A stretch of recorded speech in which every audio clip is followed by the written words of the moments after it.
Sampai hari ini saya masih banyak menemukan orang-orang yang mengeluh, merasa hidupnya sulit, merana, meratap, dan tidak ada rasa syukur yang dia sampaikan.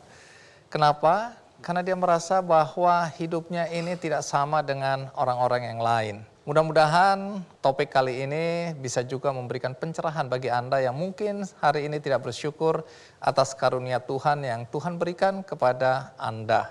Tamu kita adalah orang-orang yang punya keterbatasan, tapi mereka mampu menghadapi rintangan. Sebelum saya mengundang mereka, ada baiknya kita lihat cuplikan kegiatan mereka berikut ini.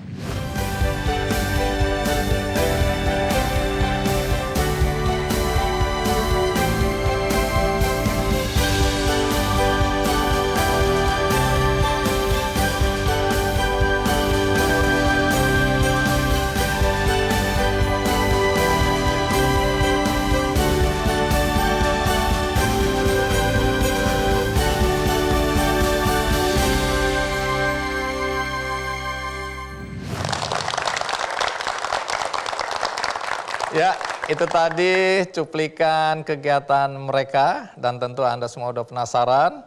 Karena itu mari kita sambut tamu kita yang pertama, Arih Listia. Arih, apa kabar Arih? Alhamdulillah baik Bang Andi. Jadi apa kabar? Oh iya, apa yang terjadi pada tanganmu? Iya, jadi saya disabilitas, bukan dari lahir.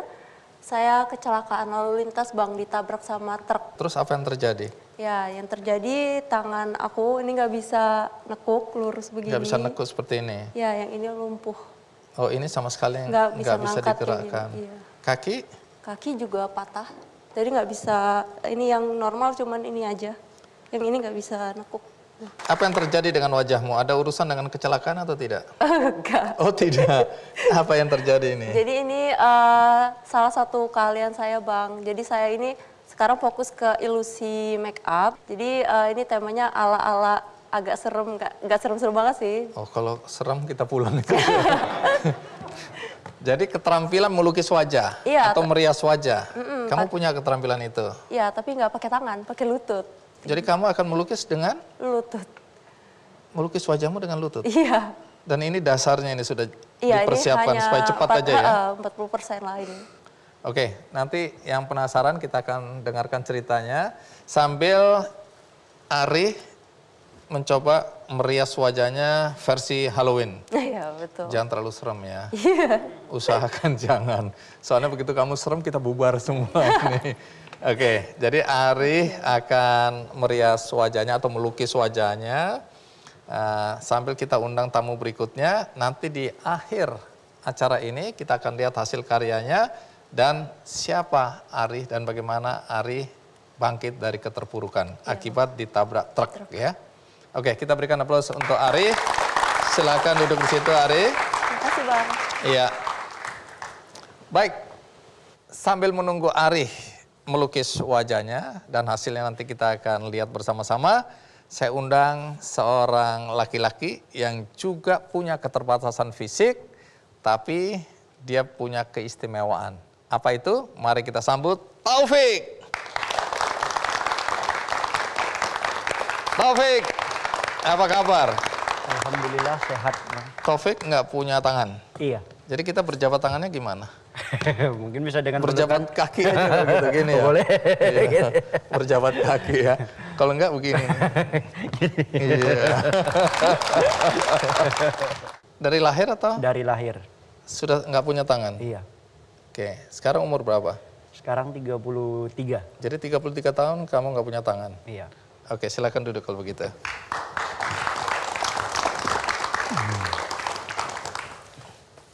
Dengan kondisi tangan seperti ini, pendidikannya sampai di mana?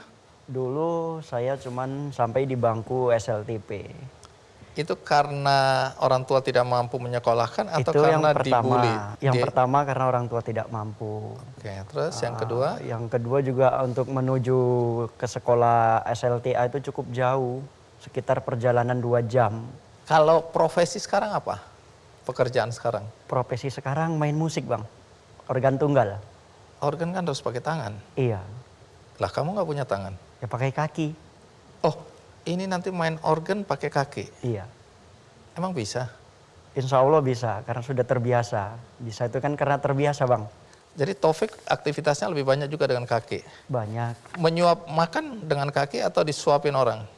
Ya nyuap sendiri, justru saya juga menyuapin orang tua. Oh, dengan kaki? Iya, karena orang tua saya kan stroke. Jadi kalau istri saya kerja, dari pagi mulai jam 7 sampai jam 3 sore saya mengurus ibu saya. Dari mulai memandikan, menyuapin, Dengan segalanya. kaki? Iya, Dengan Bang. kaki? Iya, benar. Masak? Bisa. Oh, oke. Karena nggak ada pilihan ya? Iya, Bang. Jadi pegang sendok apa semua dengan kaki? Iya, Bang. Handuk apa segala macam dengan kaki? Semua. Mandiin orang tua juga dengan kaki? Semua. Bukan berarti kita kurang ajar karena nggak ada Iya, pilihan ya? benar, Bang. Nah, kalau sebagai pemain organ profesional karena dibayar ya, Iya, benar. itu biasa main di mana? Mainnya di desa-desa juga, Bang. Kalau di kota itu ya jarang, karena kami kan memang tinggal di desa. Oh, jadi dari desa ke desa diundang Iya, begitu? diundang. Ini grup atau organ tunggal? Ini organ tunggal kalau di sana. Kamu main organ, Main organ. siapa yang nyanyi? Ada penyanyinya, ada. Oh, jadi kamu pemusiknya ya? Pemusiknya. Musisinya. Iya, benar. Bayarannya berapa tuh? Itu kalau pergi dari mulai jam 7 pagi. Kadang kan lokasinya jauh dari rumah, kadang sampai 1 atau 2 jam. Mm-mm. Itu jadi berangkat jam 7 pagi, jam 10 nanti sudah mulai. Nanti sampai jam 1 malam, itu 250.000. Tapi itu pun nggak bersih untuk saya, karena kan saya juga ada ojeknya yang ngantar, kan gitu, naik antar sepeda jemput. motor. Jadi nanti kadang bayar orang itu 100.000, jadi saya bersihnya kadang 150.000 lah gitu. Istri fisiknya? Alhamdulillah sempurna. Oke. Baik, nanti cerita juga bagaimana istri kok mau menikah dengan Taufik ya. Siap. Nanti kita tanya sama istri ya, kenapa mau menikah sama Taufik ya. Siap.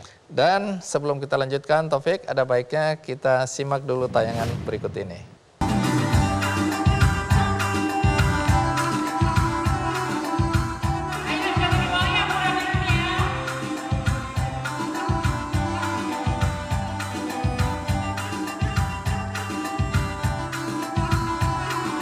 Ketidaksempurnaan fisik bukanlah batasan untuk menjadi manusia seutuhnya.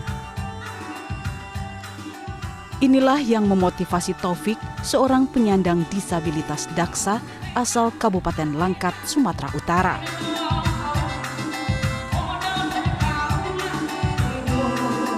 Anak bungsu dari 3 bersaudara ini lahir tanpa kedua tangan.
Serabutan di rumah seperti membuat ban mainan dan kandang ayam. Sebelumnya ia juga pernah beternak puyuh dan magot, namun kandas akibat pandemi.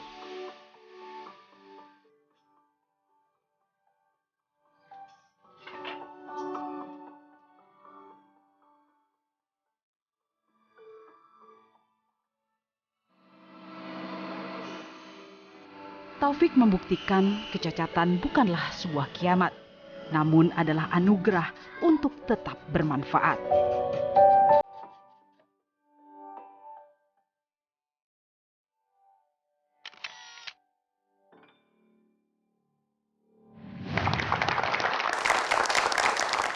Nah, tadi kan berhenti sekolahnya di SMP ya, SLTP. Waktu berhenti kemudian kerja apa ya?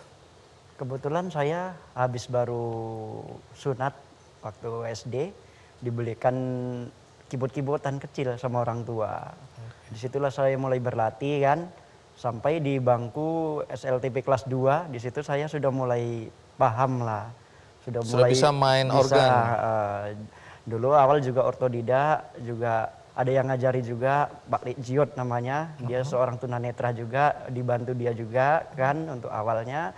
Terus saya mulai mahir, di situ saya diajak oleh rekan-rekan yang punya sound system gitu, yang punya organ tunggal, bahwasanya yuk coba ikut gabung gitu. Dulu setelah berumah tangga hampir 2 tahun, kata si istri udahlah nggak usah main organ tunggal kan, pulangnya pagi terus. Makanya coba buat usaha lain. Nah itu dari situ saya berpikir untuk buat usaha ban miniatur. Untuk truk-truk itu Truk tadi. itu tadi ya, tapi saya waktu itu kebetulan buat hanya bannya saja. Itu dikirim ke Jakarta, ke Bali juga, ke Jawa.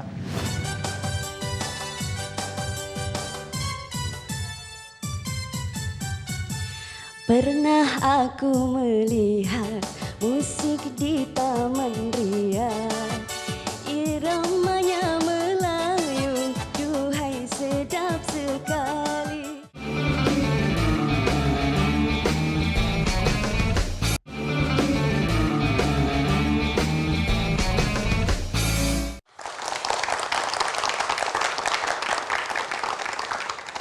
Baik, Taufik, kita lanjutkan ya. Oke bang.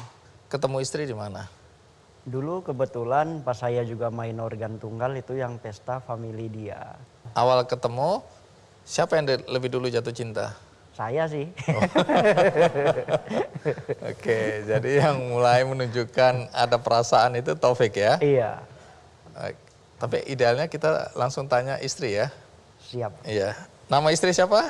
Sri Wahyuni. Sri Wahyuni atau dipanggil? Ayu. Ayu. Sri Wahyuni atau Ayu sudah ada di hadapan kita sekarang ini ya. Nah, idealnya Ayu kesini, duduk sini Ayu. Iya. Terima kasih ya udah mau datang ya. Silakan duduk. Ayu, kapan Ayu merasakan ada perhatian, ada cinta, ada perasaan sayang gitu? Kapan? Kalau ditanya cinta, saya nggak pernah cinta sama suami. Tapi kalau sayang, dari pandang pertama saya udah sayang sama dia.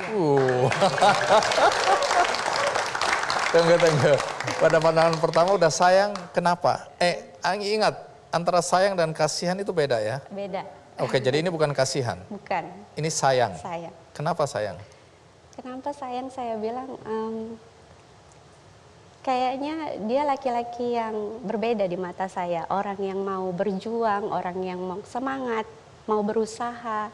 Apapun itu omongan orang, itu di mata saya, dia seperti itu. Ayu kan bisa menerima ya kondisi fisik seperti ini. Ketika akhirnya menuju ke pernikahan, reaksi orang tua atau kerabat atau keluarga bagaimana? Awal saya dibilang aneh sih sama keluarga, sama teman-teman juga gitu kan. Kok bisa sih gitu kan, apa nggak ada yang lain kan seperti itu kan. Tapi di mata saya semua orang itu sama, semua orang juga punya kelebihan dan kekurangannya masing-masing gitu kan. Kekurangannya itu bisa jadi kelebihan, toh itu karena orang itu sendiri gitu. Jadi menurut saya nggak ada tuh orang yang punya kekurangan gitu. Toh saya sendiri juga punya kekurangan, belum tentu juga orang lain yang punya kekurangan itu bisa lebih unggul daripada suami saya sekarang gitu. Kamu kok pinter jawabannya ya? Jadi anak-anak sekarang umur berapa ya? Yang pertama 6 tahun kelas 1 SD, yang kedua 3 tahun. Mereka nggak tanya kenapa ayahnya nggak punya tangan gitu, pernah tanya? Kalau si kecil belum tahu lah ya, belum, cuman dia bilang, ayah nggak ada tangannya. Nah, adik bisa nih pakai kaki gitu kalau yang kecil 3 tahun.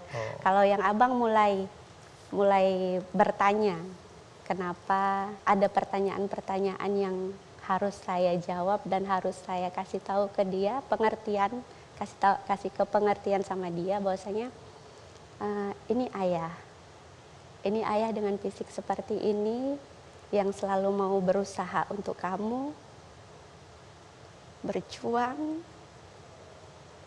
Jadi kamu nggak perlu malu, punya ayah yang hebat. Gitu.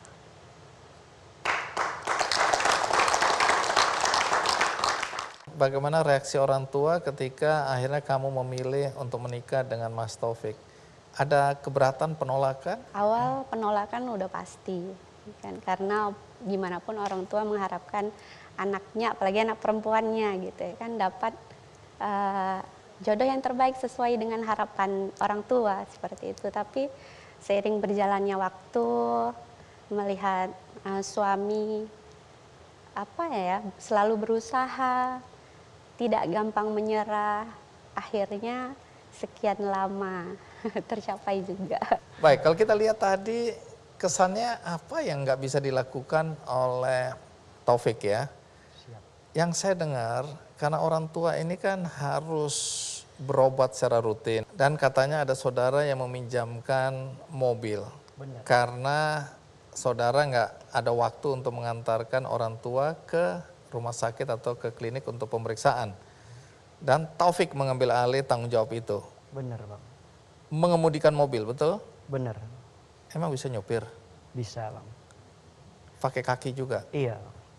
Coba ceritakan sedikit bagaimana cara mengemudi dengan kaki. Kan itu, ini manual atau otomatis? Manual Bang. Nah, tapi omong-omong itu ada SIM-nya enggak ya? Ini Bang yang masih saya perjuangkan sampai detik ini.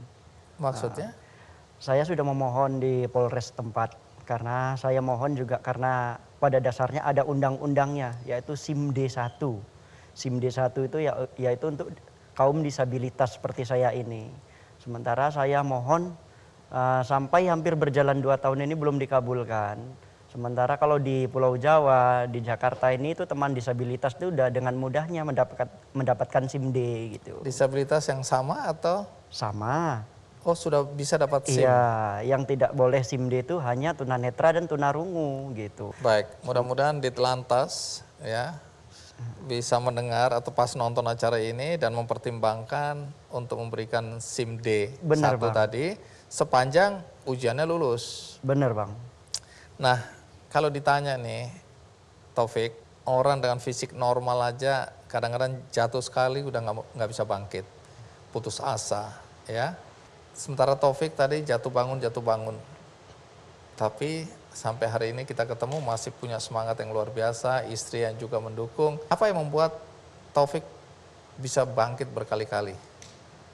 Karena gini Bang, menjadi seorang disabilitas itu bukan suatu pilihan, bukan juga keinginan ataupun sebuah harapan. Bahkan kalau manusia bisa memilih, tidak ada satu orang pun di dunia ini yang dilahirkan tidak sempurna. Tapi bagi saya pribadi, apa yang sudah ditakdirkan oleh Allah, itulah yang terbaik buat saya. Maka sampai saat ini saya tetap tegar, tetap kuat untuk menjalani hidup ini Bang. Ari, apa kabar Ari? Masih ada di situ? Masih. Oh masih. Ya, masih melukis wajahnya. Ya, nanti kita akan lihat hasilnya seperti apa. Melukisnya ini pakai lutut ya? Iya, kayak gini Bang. Oh, diikat, jadi kuasnya diikat di lutut, Kuasnya ditancepin di karet ya. langsung. Kemudian kamu melukis dengan menggunakan lutut. Iya, Karena tangan ini tetap nggak bisa ya. nggak nyampe. Tangan hanya bisa untuk naruh kuasnya Iya, naruh ya. aja. Baik, nanti kita lihat hasilnya ya Ari ya. Kalau mau minum, mau makan kasih tahu ya. Baik, sekali lagi terima kasih dan katanya tadi mau perform, mau main organ dengan kaki dan istri yang menyanyi. Emang istri biduan juga penyanyi? Saya nggak biduan sih Bang, cuman sering ikut festival kasidah, nasyid seperti itu. Oke. Lagunya apa? Terajana. Terajana. Oke, kita sambut pasangan suami istri Taufik dan Ayu.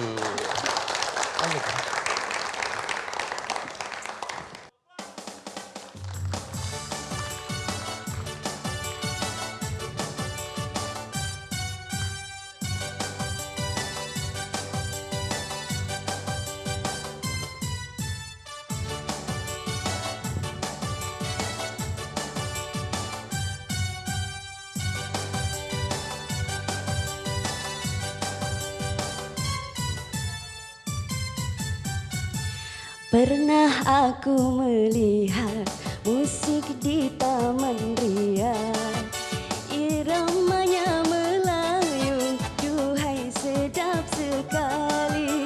Iramanya Melayu, duhai sedap sekali. Sulinya suli bambu, gendangnya kulit lembu. Dangdut suara gendang, rasa ingin berdendang. Dangdut suara gendang, rasa ingin berdendang. Terajana, terajana, ini lagunya, lagu India.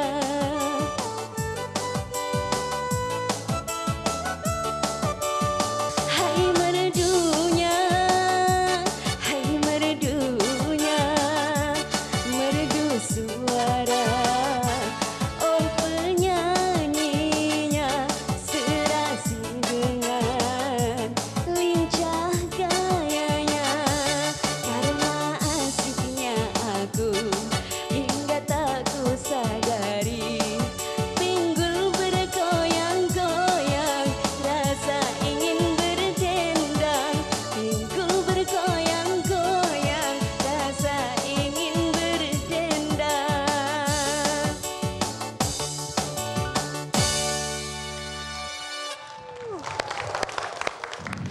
Sakit biasa sih, terus dibawa ke dokter. Nah, di situ ada kesalahan pemberian obat, jadi malpraktek. Akhirnya ya udah dari situ nggak bisa ngeliat gitu.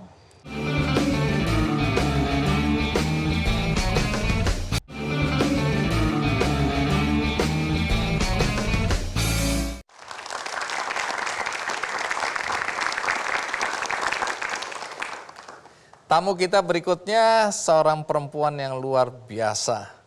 Dengan keterbatasannya, tidak bisa melihat, tapi dia adalah seorang atlet tenis meja, dapat medali, dan juga seorang penari yang mencetak rekor muri. Apa profesinya dan bagaimana ceritanya? Mari kita sambut Restiawati.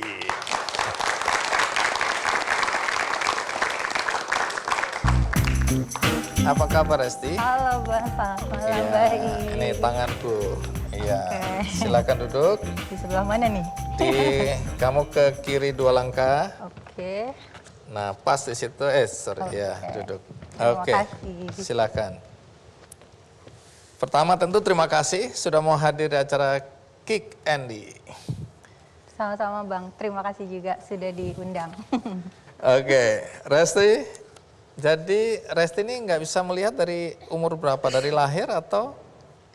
Jadi aku nggak bisa melihat itu dari usia 8 tahun, kelas 2 SD. Itu Oh. akibat Jadi dulu pernah bisa melihat? iya benar. Jadi dari kecil lahir nggak ada masalah di penglihatan. Terus pas usia 8 tahun itu ini apa namanya sakit biasa sih. Terus dibawa ke dokter. Nah di situ ada kesalahan pemberian obat. Jadi malpraktek. Aku alergi dengan salah satu jenis antibiotik. Tapi dokter tidak melakukan pengetesan alergi terlebih dahulu. Mungkin karena zaman dulu kali belum ya. Oke, Nah ada akhirnya keterbatasan. Terus? akhirnya ya udah dari situ nggak bisa ngeliat gitu. Jadi itu umur 8 tahun. Betul. Jadi dulu bisa melihat ya. Jadi bisa Iya. membayangkan warna merah, hijau, hitam, gunung, rumput apa bisa bayangin ya. Bisa karena udah pernah punya pengalaman melihat kan gitu. Baik. Terus sekarang umurnya berapa kalau boleh tahu? Sekarang usia 39. Jadi kira-kira 31 tahun ya. Iya. Resti nggak bisa melihat. Iya. Baik. Nah pernah juga kena Stephen Johnson syndrome ya? Iya betul. Jadi yang tadi itu yang alergi dengan obat tertentu itu kemudian kena efeknya itu disebut Stephen Johnson syndrome gitu. Oh oke. Itu yang kulit bisa terbakar Iya benar, ya? melepuh. Ini kan semuanya tadinya melepuh dan yang paling akhir itu di mata itu sisanya gitu. Gitu. Kalau profesi sekarang atau pekerjaan sekarang apa, Resti? Sekarang itu alhamdulillah saya sedang merintis karir baru Apa itu? sebagai barista. Barista, oke. Betul. tunggu dulu, ini nggak bisa ngelihat apa-apa, tapi jadi barista itu kan menyeduh kopi ya, Iya betul, meracik kopi gitu. betul. Itu pekerjaan Resti sekarang Iya betul sekarang. dengan tidak bisa melihat seperti ini. Betul, dengan nggak bisa ngelihat ini, karena kan tidak segala sesuatu pekerjaan harus dilihat sebenarnya kan. Kita aja yang harus mengadaptasikan diri dengan situasi dan kondisi yang ada kan Bang. Jadi ya udah, kalaupun misalnya nggak bisa lihat, ya kita maksimalkan aja indera yang ada untuk bisa mengerjakan pekerjaan itu gitu. Tidak ada hambatan sampai hari ini. Kalau hambatan pasti ada ya, apalagi waktu awal-awal aku belajar menyeduh yang namanya teknik barista itu ketika menuang air ke dalam bubuk kopi itu kan agar tidak perlu diaduk pakai sendok itu kita Diputer gitu, diputer, betul, melingkar nah gitu, gitu. untuk Kamu kalau mengaduknya. melingkar keluar kemana-mana ya. Betul, yang awal-awal sih yang disiram meja Bang. Mejanya teriak, Iya, tiba-tiba kok, apaan nih panas kena baju gitu. Tapi jadi lama-lama awal-awal, tapi lama-lama terbiasa. iya, lingkarannya nggak usah terlalu besar, lebar-lebar lah ya. Pendidikan formalnya apa ya, Resti? Terakhir sarjana pendidikan luar biasa dari UPI Bandung. Oh, sarjana pendidikan Betul. untuk SLB. Iya, betul. Lulus. Lulus. Jadi alhamdulillah. sarjana ini. Iya. Oh. Oke. Nanti cerita ya, karena aku dengar kemampuan Resti untuk menghadapi kenyataan hidup ya, tidak bisa melihat, kemudian bisa melanjutkan sekolah. Ini karena faktor ibu ya, Betul. yang utama lah, yang paling mendorong itu ya. Iya. Nah, nanti cerita, tapi sebelum itu kita simak dulu tayangan berikut ini.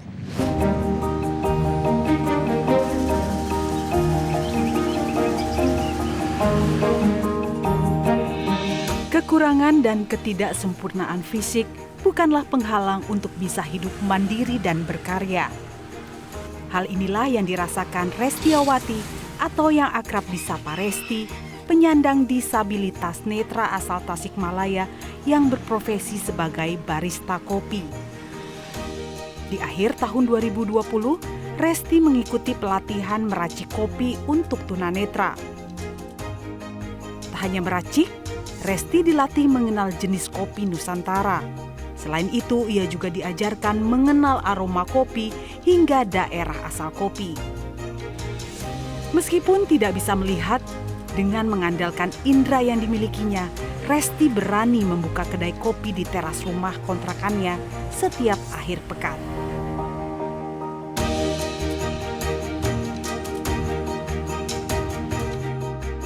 Resti kecil lahir seperti anak pada umumnya. Namun di umur 8 tahun, ia divonis dokter menderita sindrom Stephen Johnson yang membuat penglihatannya hilang. Kini Resti hidup bahagia, menikah dengan pujaan hatinya Rahmat Sopian yang juga seorang tunanetra. Di tengah keterbatasannya, mereka berjuang untuk saling melengkapi.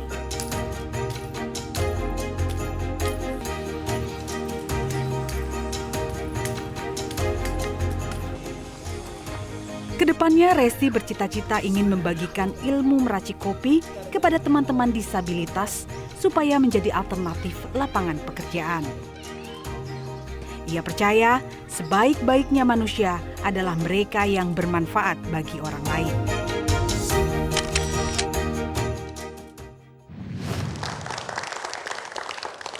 Ya, saya udah bisa membayangkan lah bagaimana ketika masa-masa SD, SMP, ya, SMA, itu pasti masa-masa yang sulit ya bagi anak-anak, terutama remaja menghadapi kenyataan tidak bisa melihat. Iya. Tapi untuk masuk ke sekolah perguruan tinggi di sini kan sekolah pendidikan ya, UPI itu ya, di Iya, Bandung betul. itu ya. Nah, itu kan harusnya logikanya Resti kan harusnya jadi guru nih. Betul. Pernah jadi guru atau tidak? Pernah, jadi sebelumnya kan pas lulus kuliah itu pernah ngajar juga. Pernah ngajar mungkin kurang lebih 4 bulan lah jadi guru honorer gitu ya di SLB. 4 bulan, di SLB ya? Betul, nah Ngajar apa itu? ngajar anak-anak tunanetra juga. gitu. Apa yang Nah, diajarkan kalau ke anak-anak tunanetra itu? jadi kalau guru SLB itu mengajar semua mata pelajaran, Bang. Jadi seperti guru SD gitu, kayak guru kelas gitu. Iya. Jadi kita harus menguasai semua mata pelajaran gitu. Nah, cuma waktu itu ada tawaran nih untuk ikut Peparnas untuk cabang tenis meja. Nah, akhirnya aku meninggalkan itu karena kan guru honor. Oke, belum sedikit jelas masa gitu ya. depannya. Iya, betul. Akhirnya ikutlah jadi jadi atlet cabang olahraga tenis meja. Alhamdulillah dapat medali perak. Setelah itu aku kerja juga sebagai telesales kurang lebih 5 tahun. Nah, setelah Di itu mana? di Sebuah salah bank? ya betul, di salah Oh, satu iya. bank swasta nasional. Nah, kemudian setelah itu pas menikah aku memutuskan untuk berhenti nih dari bank gitu. Dan aku ingin balik lagi nih jadi guru. Nah, jadi waktu itu aku sempat ngajar lagi di tahun 2018 itu sampai 2019 di salah satu TK umum di Jakarta gitu. Jadi yang diajar kalau ini bukan anak-anak disabilitas, tapi emang anak-anak yang tidak disabilitas gitu. Oh, 1 tahun lamanya. Iya, Itu betul. ngajar apa? Ngajarnya waktu itu karena mereka tahu sebelumnya aku juga pernah belajar dan ikut di Sanggar Pelita Monas, itu sanggar menari saman gitu ya. Nah, jadi mereka tuh kayak ngajak aku untuk ngajar di sana untuk mengajarkan anak-anak itu tari saman gitu, Bang. Tunggu, Resti sendiri bisa nari saman dari mana? Kan kalau belajar kita harus lihat gerakannya, ya. Apalagi ini kan bukan sendirian, ini kan Betul. beberapa orang sekaligus. Betul. Nah, Resti kok bisa tahu gerakannya seperti ini, seperti itu dari mana Nah, belajarnya? kita tuh sharing dulu nih, sharing dulu gimana sih cara ngajarin kalian nih yang tunanetra gitu kan. Nah, terus kita kasih tahu gini Kak, kalau ngajarin kita, tolong dirabakan, dipegangkan nih gerakannya seperti apa. Nah, nanti kita tiru nih gerakan yang dia lakukan. Nah, akhirnya alhamdulillah sih, walaupun emang pasti ya prosesnya tidak akan secepat teman-teman yang mengikuti secara visual gitu ya. Tapi ya kita bisa gitu, dan kita membuktikan bisa dengan kita juga dapat penghargaan MURI sebagai penari saman tunanetra pertama di Indonesia dan di dunia ya. Gitu. Baik, jadi kalau maintenance itu bagaimana? Nah, itu juga nih Bang, jadi itu kan pastinya kalau main tenis pada umumnya kan tenis meja bolanya melewati atas net ya. Iya. Nah, kalau ini jadi bolanya itu kita kasih bunyi-bunyian nih di dalamnya. Iya. Jadi si bola tenisnya itu dibolongi terus diisi apalah yang bunyi gitu ya. Yang bisa bunyi. Jadi Iya, kita tahu betul. bolanya kemana itu, di mana. Iya. Nah, kemudian si mejanya juga diadaptasi nih. Jadi pinggir-pinggir mejanya kayak semacam dikasih, Tanggul. betul, kayak tanggul gitu. Supaya bolanya nggak kemana-mana. Nah, lalu bolanya itu digelindingin, jadi tidak melewati atas Net. net, tapi menggelinding di bawah net. Jadi netnya diangkat seukuran bola gitu. Nah, Oh, jadi kita oke. mainnya digelinding-gelindingin gitu. Jadi kalau nyangkut itu berarti ketinggian mukulnya, Nah, bukan betul, kerendahan ya. betul. Jadi kalau biasanya netting itu kerendahan, ini ketinggian. Ketinggian. Oke, jadi itu dipertandingkan dan dapat medali apa tadi? Perak. Perak. Baik, ini satu prestasi apapun juga ya cara bermainnya. Apa tingkat kesulitannya sebagai barista netra ini? Waktu belajar menuang air itu. Oh, itu kan tadi air panas betul, soalnya ya. air panas gitu. Jadi waktu muter-muternya itu kelebaran atau enggak di tepat di sasaran. Iya, betul.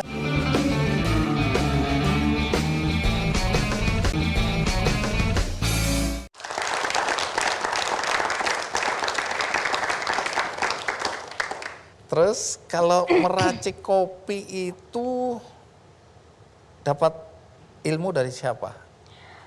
Jadi di akhir 2020 waktu itu ada komunitas Kopi Tunanetra namanya. Jadi terdiri dari teman-teman praktisi, aktivis usaha kopi yang tunanetra dan juga yang non tunanetra kayak mengadakan pelatihan nih khusus untuk yang tunanetra gitu, karena kan emang sebelumnya udah pernah nih ada yang belajar juga yang tunanetra ternyata bisa gitu ya.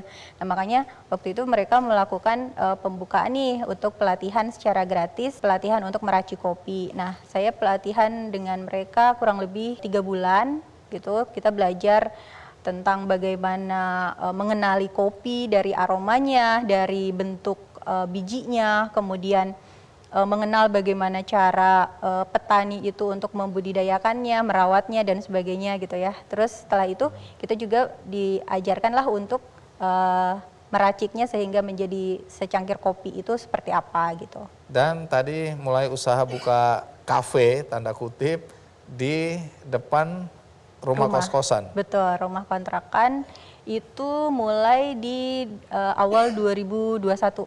Modalnya dari mana itu? Nah, jadi kalau modalnya menabung, Oh, menabung. menabung dan bekerja sama dengan komunitas Kopi Tunanetra ini, Bang. Jadi saya orang yang sangat yakin. Dulu kan saya pernah baca ya bukunya Bob Sadino ya, yang mana pengusaha itu tidak hanya memerlukan modal, tapi juga perlu kreativitas gitu. Nah, jadi saya berusaha nih meyakinkan banyak pihak untuk mensupport.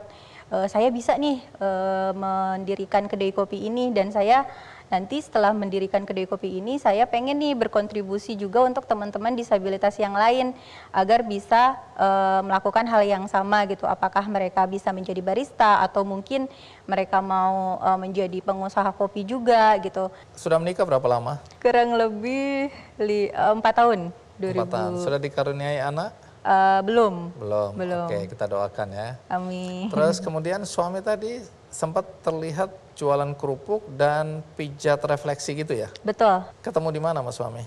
Waktu itu ada salah satu teman kosku, teman kerjanya dia. Jadi dia juga dulu telesales juga sama seperti saya. Nah, akhirnya dari dialah dikenalkan. Kemudian setelah kita menikah, nah pas awal pandemi itu, awal 2020 dirumahkan dan tidak dipanggil lagi sampai sekarang karena mungkin bangkrut atau gimana. Belum bangkit lah usahanya ya. Betul. Baik, kalau gitu kita panggil aja ya suami ya. Ya, Oke. kita panggil Ryan, suami Restiawati. Ryan. Iya. Ryan, silakan duduk Ryan.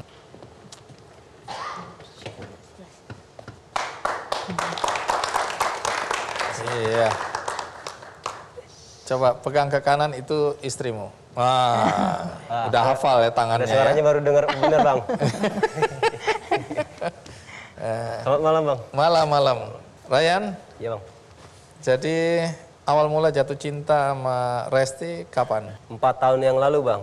Kamu bisa membayangkan wajahnya Resti? Enggak. Oke, tapi apa yang membuat kamu jatuh cinta sama Resti? Pertama waktu itu kan dikenalin tuh, dicomblangin sama temen. Udah dicomblangin, gitu komunikasi lewat chat media kan. Kok nih orang apa namanya kena sama saya, maksudnya tuh nangkep obrolannya sama. Dia juga humoris, saya juga humoris, dan dia juga perhatian gitu Bang. Apa yang membuat Ryan ini tetap bersemangat ya? Kan banyak sekali orang setelah kena PHK ya, apalagi dengan keterbatasan penglihatan. Iya. Itu patah semangat. Apa yang membuat Ryan tidak patah semangat? Jual kerupuk, ayo jual kerupuk. Harus refleksi pijat, ayo dijabanin. Apa yang membuat Ryan tetap semangat? Karena satu-satunya dari motivasi istri saya juga Bang. Karena dia ini kecil-kecil kunyit dipatahin merah Bang. Wis. Iya. Kecil-kecil gesit, pantang menyerah Bang. Oke, itu Gitu. membuat kamu semangat ya. Iya. Jadi faktor istri menjadi penting ya. Betul. Oke, jadi pembagian tugasnya apa ini? Kalau ngurusin kafe? Kalau pagi saya yang bersih-bersih meja barista. Setelah rapi-rapi, saya yang tata-tata, baru saya ke dalam untuk siapkan saya dagang. Kemudian dia yang melayani pelanggan. Terus Ryan keluar untuk jualan Jual kerupuk. kerupuk, betul. Baik, kalau gitu kita lihat aja ya peragaan meracik kopi ya. Baik. Oke, silakan. Pura-puranya ini kedainya.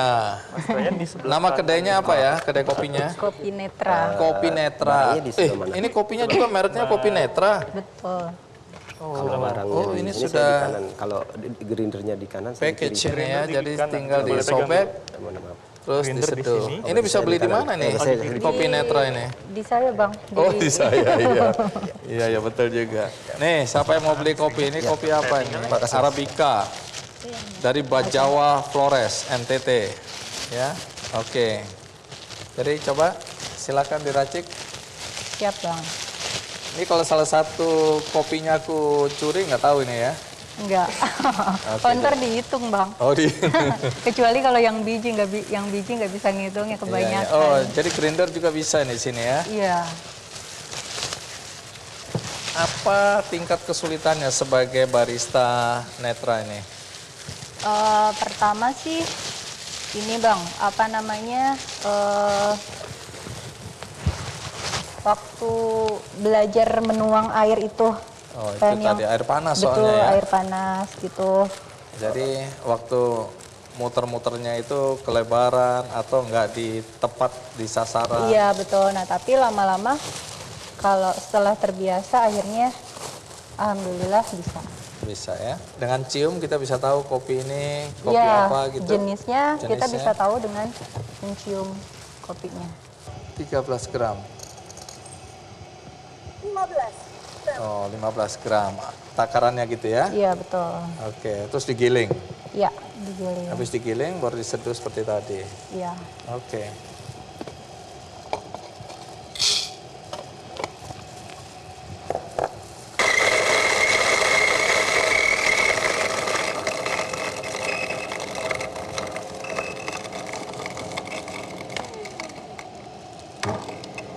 Jadi posisi ini nggak boleh diubah-ubah sembarangan ya. Betul. Semua harus tertib pada tempatnya ya. Iya, karena kalau tergeser ntar saya nggak hafal. Nah ukurannya taunya dari mana Nah, ukuran? biasanya aku harus takarannya harus sesuai nih dengan gelas ukur yang akan digunakan. Oh jadi waktu dituang ke sini pun Betul. sudah diukur ya? Betul, udah diukur. Oke.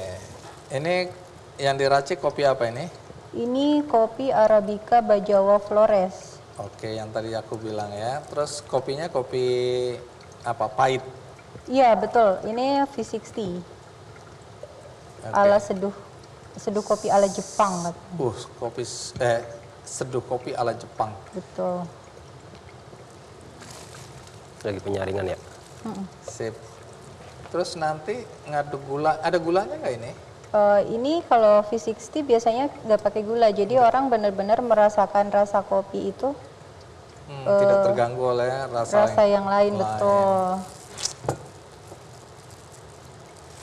Siapa peminum kopi di sini? Tanpa gula? Ah, coba dua cewek ini maju.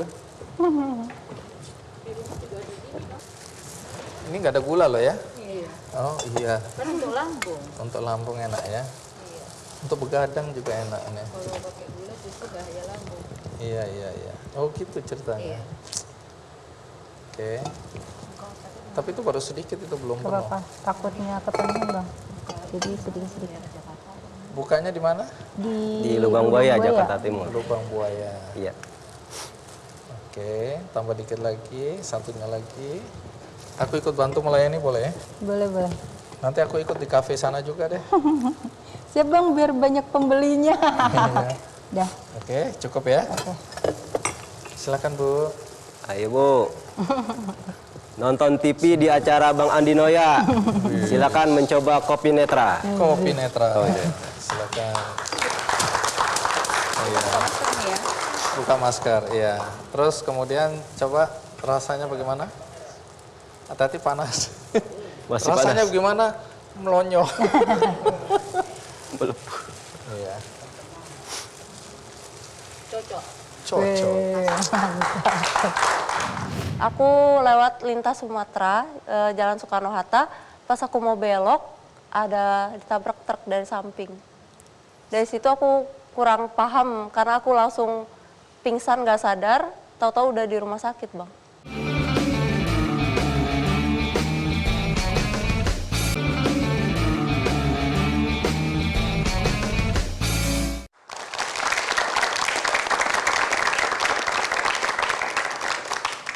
Baik, kini saatnya kita lihat hasil karya Ari Listia. Ari siap? Siap. Ya, kita berikan aplaus untuk Ari Listia. Ari? Ya. Mulutmu harus dijahit itu harus. Dikasih apa itu, Ari? Face painting. Oh, oke. Jadi ini temanya apa? Temanya ini ala Halloween. Jadi kalau beauty content creator nyebutnya broken doll. Broken doll. Jadi kan kalau boneka itu kan kalau disobek keluar kayak busa-busa gitu kan. Iya. Nah ini kayak seolah-olah ini busanya gitu. Oh, jadi ini robek-robek keluar busanya Iya, gitu. Terus yang hitam di sini gambar apa itu? Iya ini jadi kayak ada sayatan Oh, gitu. sayatan. Sebenarnya pengen pakai darah juga tapi ternyata nggak boleh kan. Jangan. Iya, udah bener ini. Nanti di rumah baru kamu kasih darah. Iya. Oke, ini hasil karya dari Ari Listia. Oke, Ari, silakan duduk. Jadi sekarang pekerjaanmu adalah beauty content creator. Jadi kamu mengkreasikan, kalau bilang beauty kan ini bukan beauty, tapi ini seni apa ini ya? Namanya ini kalau ini ilusi make up ya, 3D make up. Cuma masuknya masih ke make up, jadi masuknya kategori make up beauty. Oh, Masih oke. beauty. Jadi model-model ini yang kamu peragakan atau kamu perlihatkan di channelmu? Iya, yang selalu seperti ini karena memang aku sekarang fokusnya ke ilusi yang ojek kesobek gitu-gitu bang. Waduh, ngeri-ngeri ya. Nah, ini mulai kapan kamu jadi beauty content creator ini? Kalau beauty content creator itu aku mulai Oktober 2019, tapi itu awal aku mulai masih yang make up biasa bang, kayak daily make up, terus kayak make up kondangan. Nah di tahun 2021 itu aku mulai ke art makeup dan di tahun 2021 akhir itu aku mulai ke ilusi sampai hari ini. Lebih Kenapa fokus ke tertarik ilusi. untuk ilusi ini? Karena yang pertama ilusi makeup ini adalah makeup tersulit ya, maksudnya untuk art makeup artnya itu tersulit. Terus karena kalau pakai ilusi aku terus tertantang bang, ada tantangan terus belajar. Mikir terus ya. Iya, karena kalau cuma kecantikan itu aja gitu. Iya, kalau ini kan setiap satu look beda belajar lagi, satu look beda belajar lagi. Belajar gitu. di mana itu? Otodidak. Otodidak ya. Tapi sebenarnya untuk teknik dasarnya ada yang ngajarin bang, ada guru. Oh. Beliau seorang pelukis, beliau juga bisa ngelukis 3D tapi di kanvas. Nah tekniknya dikasih tahu sama beliau dan aku modifikasi sendiri menggunakan produk-produk yang aman buat wajah gitu. Baik, tadi di depan bagi yang baru mengikuti acara ini, Ari bercerita tentang kondisi fisiknya akibat ditabrak truk ya. Iya. Waktu itu Ari naik mobil, naik motor. Naik motor ditabrak, terus katanya ini kelindes truk gitu ya. Kalau Tangan. iya ada yang bilang kelindes kan ini karena memang di hasil ronsennya itu dia remuk. Jadi tulang itu pecah-pecah mencar-mencar gitu. Jadi dokter harus nyatuin, disatuin satu-satu. Pelan-pelan. Iya. Sekarang yang kanan ini lumpuh, Iya yang ini yang kiri nggak bisa ditekuk. Yang kiri nggak bisa ditekuk. Kaki yang ini yang satu yang patah jadi karena di pen dia nggak bisa nekuk juga. Jadi segini. Baik, Ari pernah dirawat berapa lama untuk bisa kembali pulih? Kalau pengobatan itu kurang lebih 2,5 tahun. 2 tahun Itu setengah. bolak-balik ke operasi, mondar-mandir rumah sakit, pengobatan lainnya juga. Dan katanya pernah sudah posisinya seperti ini, tapi waktu digonceng, kaki kecantol polisi tidur, jatuh, patah lagi. Iya, jadi itu ceritanya tahun 2016 itu Bang, di kota saya belum ada Gojek, Gokar. Saya kan nggak punya mobil ya. Jadi waktu itu dibonceng sama ibu, dan karena kaki ini kan nggak bisa gini ya Bang, nggak bisa duduk di itunya. Kaki ini nyangkut Bang di mana? Di Polisi ada jeklokan. Iya, ada di polisi tidur. Terus Jadi kaki jatuh. Patah lagi. Aduh. Baik, nanti cerita ya apa yang terjadi waktu itu dan bagaimana kamu bisa bangkit kembali seperti sekarang. Karena tidak semua orang yang mengalami apa yang kamu alami ini bisa bangkit ya. Nanti ceritakan, tapi kita lihat dulu tayangan berikut ini.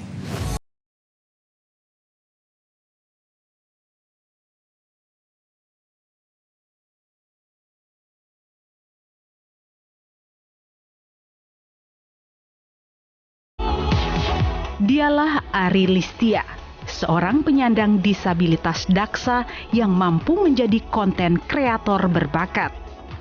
Nah dulu tuh aku tuh nggak suka banget sama rahang aku kesel banget karena rahang aku jadi miring.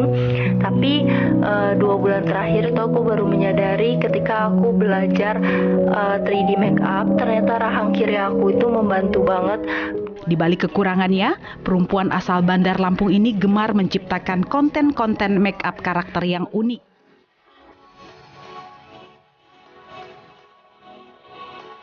Arih menjadi disabilitas karena kecelakaan yang dialaminya pada tahun 2014 yang mengakibatkan dirinya kehilangan fungsi kedua tangannya serta kaki kanannya yang patah. Arih harus menjalani penyembuhan cukup lama. 1 tahun lebih dirinya hanya bisa terbaring di tempat tidur. Berbagai cobaan harus dihadapi. Dirinya sempat frustasi dan tidak percaya diri. Tak ingin berlama-lama tertidur dalam keterpurukan, Arih pun berusaha perlahan bangkit. Berkat kejadian tersebut, Arih memulai menggali potensi di dalam dirinya, hingga sekarang ia menjadi konten kreator populer. Di sini aku pengen mengajak kalian untuk sadar betapa pentingnya helm buat keselamatan kalian sendiri. Akun media pribadinya saja sudah diikuti ratusan ribu followers dan berkolaborasi dengan brand terkenal. Ini dia sendok dan juga garpu aku. Jadi sendok dan garpunya aku gabungin dengan sumpit atau hashi yang kemudian dilem menggunakan isolasi.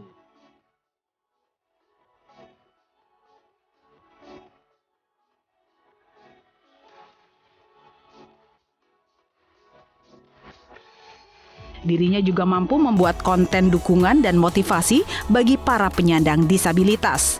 Dari hasil jerih payahnya, Arih mampu melanjutkan kuliah serta membantu ekonomi keluarga.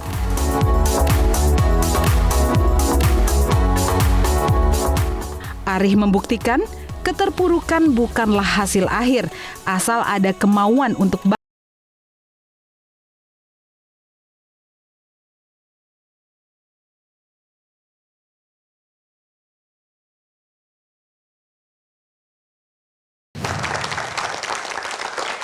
Jadi selain dengan lutut tadi, dengan kaki juga bisa melukis ya? Iya, pakai kaki. Dulu nggak bisa itu? Dulu nggak bisa, Bang. Jadi ini belajar setelah kondisimu kecelakaan. seperti sekarang Iya, ini? betul. Baik, bisa cerita sedikit aja apa yang terjadi pada saat kamu ditabrak itu? Iya, jadi itu masih pagi, Bang, sekitar 7:30. Itu aku lagi nganter adek. Nah, adeknya itu udah aku taruh di sekolah. Aku mau pulang, mau ke kampus. Tapi saat itu aku lewat lintas Sumatera, Jalan Soekarno-Hatta. Pas aku mau belok, ada ditabrak truk dari samping. Dari situ aku kurang paham karena aku langsung pingsan gak sadar. Tahu-tahu udah di rumah sakit, Bang. Jadi waktu itu kamu masih mahasiswi? Iya, mahasiswi, Bang. Semester 3. Baik. Dengan kondisi ditabrak itu seperti itu, operasi itu berkali-kali sampai harus 2,5 tahun perawatannya ya? Iya, betul. Nah, 2,5 tahun itu apa yang kamu rasakan hari itu? Yang aku rasakan saat itu aku ngerasa gak berharga karena saat itu karena kelamaan di tempat tidur, aku juga aktivitas semua dibantu sama ibu. Jadi terus di kampus juga aku dikeluarkan karena nggak kuliah, Bang. Aku di negeri dulu.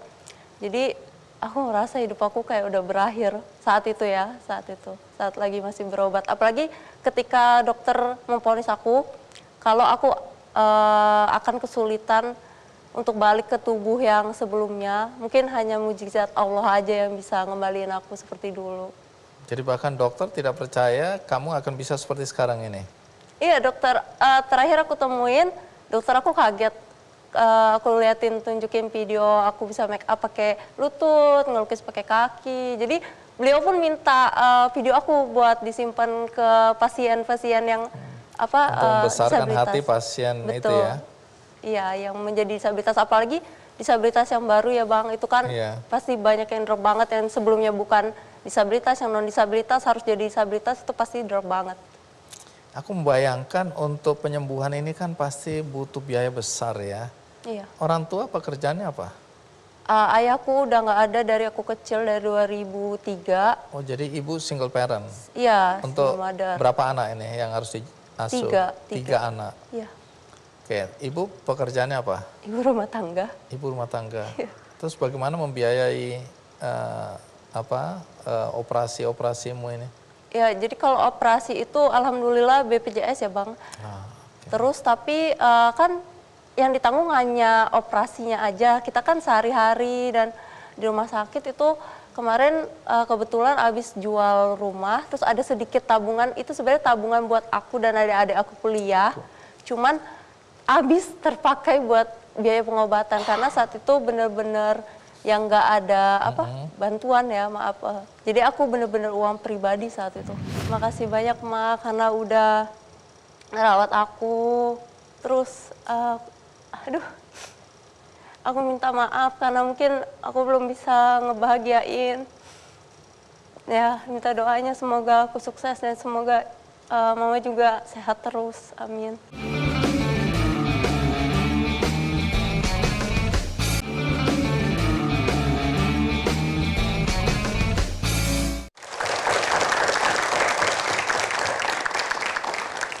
Ya, Ari, ini kan kamu mengalami kecelakaan ketika masih mahasiswi usia 20 tahun, ya. Lagi senang-senangnya berorganisasi, tahu-tahu harus tidur.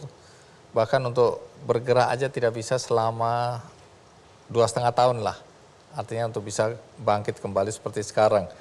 Tapi ngomong-ngomong, pendidikanmu selesai akhirnya? Oh, nggak sempat selesai ya? Iya, karena kalau di negeri itu Bang kan ada batasnya, nah itu 2 tahun. Jadi kamu drop out?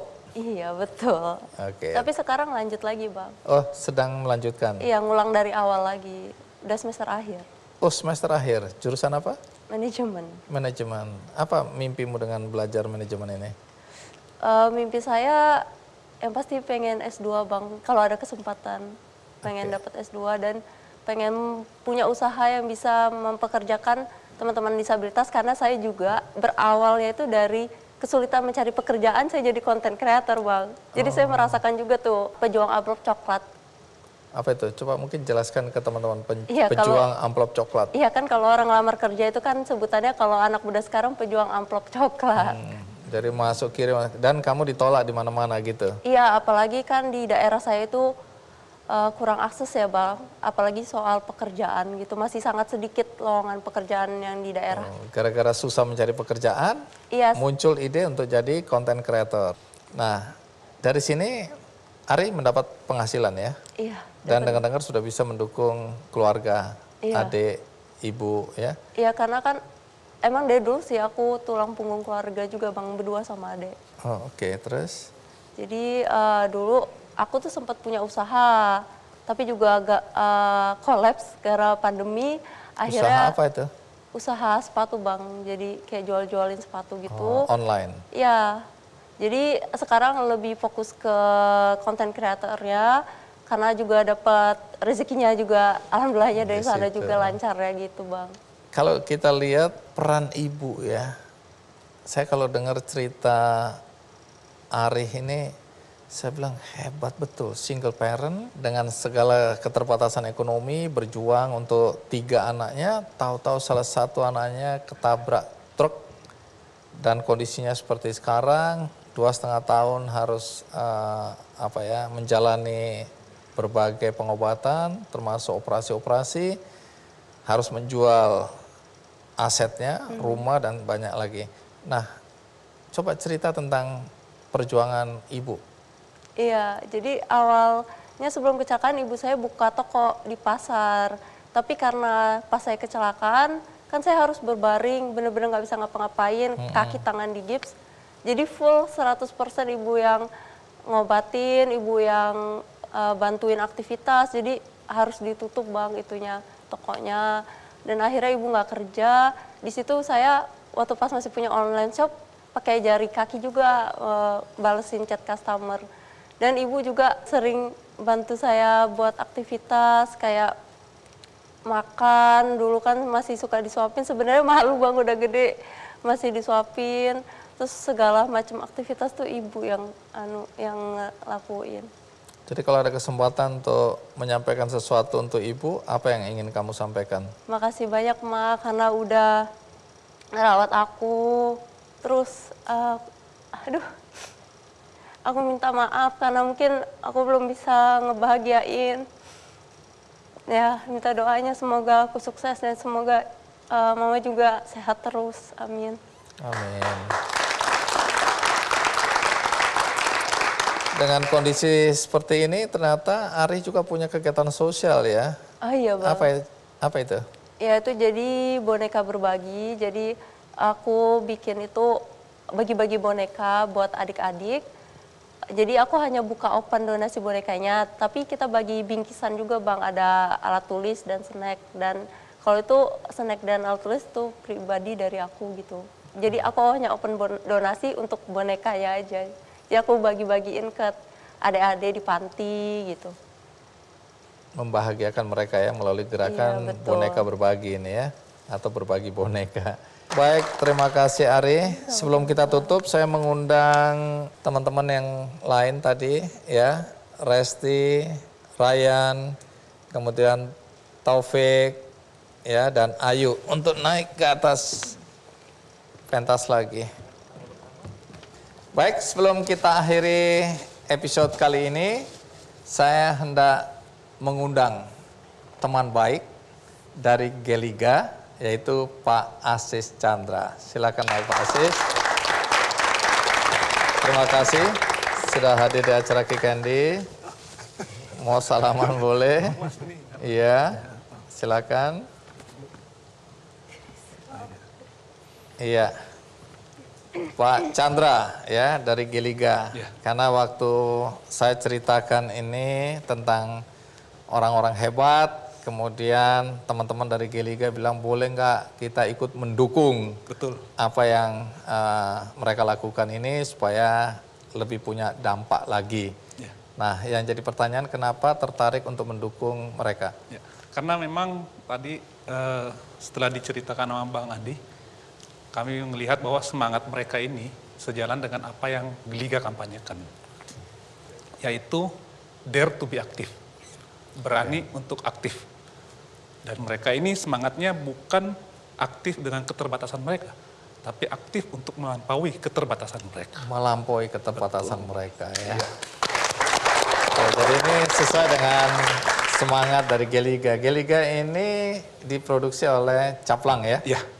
Baik, kebetulan saya kenal teman-teman Caplang, Pak Edi juga, orang-orang baik semua. Nah, tapi tentu ada harapan ya dengan dukungan yang, tapi omong-omong dukungannya apa ya? Oh, dukungannya? Iya, ya, kita apa yang mau diberikan? Oke, silakan langsung aja dukungan dulu. Memberikan. Ya. Baik. Sedikit berbagi, kami memberikan dukungan kepada mereka masing-masing sebesar 10 juta. 10 juta. Ya. Ini. Oke, bisa pegangnya? Oh, bisa ya. Satu. Baik. Bapak dan Ibu. Resti. Iya. Dan Pak. Ayu. Serta Taufik ya. Baik. Nah, apa harapannya? Harapannya semoga semangat mereka ini bisa menjadi inspirasi dan aspirasi bagi kita semua, dan apalagi bagi mereka-mereka yang patah semangat, bahwa kita harus tetap dare to be aktif. Harus berani untuk tetap aktif ya, melampaui keterbatasan kita. Betul. Pak Chandra, apakah hanya narasumber yang mendapat apresiasi dari Geliga? Ya, jadi kalau dari narasumber, buat narasumber kami memberikan 10 juta. Ya. Kami juga mengapresiasi para penonton yang hadir. Oh, penonton. Ya. Apa itu? Dengan memberikan mereka goodie bag dari Semua Geliga. sudah dapat goodie bag? Semua bahagia? Ya, saya juga ingin berbagi kebahagiaan. Saya sudah membagikan buku kepada penonton. Apakah semua sudah dapat? Semua bahagia? Baik. Bagi Anda yang juga ingin mendapatkan buku ini, caranya mudah. Cukup dengan ikut dalam kuis di Twitter Kick Andy Show, juga Instagram dan Facebook Kick Andy Show. Bagi Anda yang tadi menonton acara ini dari tengah, tidak dari awal, juga jangan khawatir karena episode ini juga ditayang ulang di metrotvnews.com. Dan bagi Anda yang ingin berbuat baik tapi tidak tahu kepada siapa, bagaimana caranya, dan apakah bantuan Anda itu tepat, jangan khawatir karena melalui benihbaik.com ada penggalangan dana yang dilakukan oleh Ahmad Fauri. Ini juga penyandang disabilitas tetra amelia, di mana kondisi kedua kaki dan tangannya hanya setengah. Saat ini ia sedang membutuhkan motor roda 3, khusus untuk mobilitasnya, untuk mengajar dan belajar. Ahmad Fauri adalah sosok penyandang disabilitas yang sedang menempuh pendidikan S3 di UIN Medan, dan bekerja sebagai dosen terbang di beberapa universitas, serta memiliki wadah motivasi serta sharing bernama Meja Inspirasi. Nah, bagi Anda kalau tertarik untuk mendukung apa yang dilakukan oleh Ahmad Fauri, Anda bisa melakukannya dengan mudah, yaitu klik aja benihbaik.com, lalu cari penggalangan dana dengan hashtag Bantu Pak Ahmad. Mudah-mudahan ini membuat Anda tergerak hatinya, dan Anda bisa berbuat baik kapanpun juga. Akhirnya semoga episode kali ini memberikan inspirasi juga bagi kita semua. Sampai jumpa.